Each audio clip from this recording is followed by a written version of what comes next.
Gazipur city page থেকে আপনাদেরকে স্বাগতম।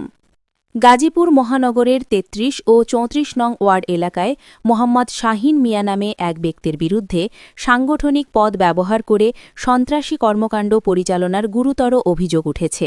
এলাকাবাসীর দাবি, নিজেকে সাংগঠনিক সম্পাদক পরিচয়ে শাহীন মিয়া দীর্ঘদিন ধরে চাঁদাবাজি, ফিটিংবাজি, মাদক ব্যবসা নিয়ন্ত্রণ, দোকানপাটে ভয়ভীতি প্রদর্শন, ছিনতাই এবং কিশোর গ্যাং দিয়ে এলাকায় আতঙ্ক সৃষ্টি করে আসছেন। ২ ওয়ার্ডের সমন্বয়ে গঠিত এই এলাকায় প্রায় ৪ থেকে ৫ হাজার ভোটার রয়েছে।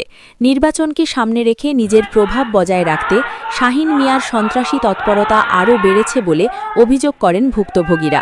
চাঁদা না দেওয়ায় ব্যবসায়ীদের দোকান বন্ধ করে দেওয়া, নিয়মিত হুমকি এবং ভয়ভীতি প্রদর্শনের কারণে সাধারণ মানুষ চরম নিরাপত্তাহীনতায় ভুগছেন। এলাকাবাসীর প্রশ্ন, এই ধরনের কর্মকাণ্ড বিএনপির ধানের শীষ প্রতীকের জন্য কতটুকু সম্মান বয়ে আনবে?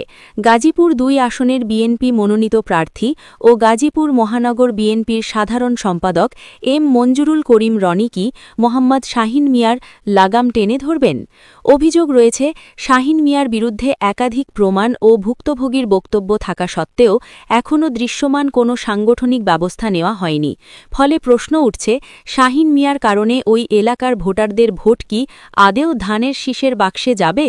এলাকাবাসী দ্রুত নিরপেক্ষ তদন্ত ও জরিপের মাধ্যমে বাস্তব চিত্র তুলে ধরার দাবি জানিয়ে বলেন, শাহীন এখন জনগণের কাছে আতঙ্কের আরেক নাম।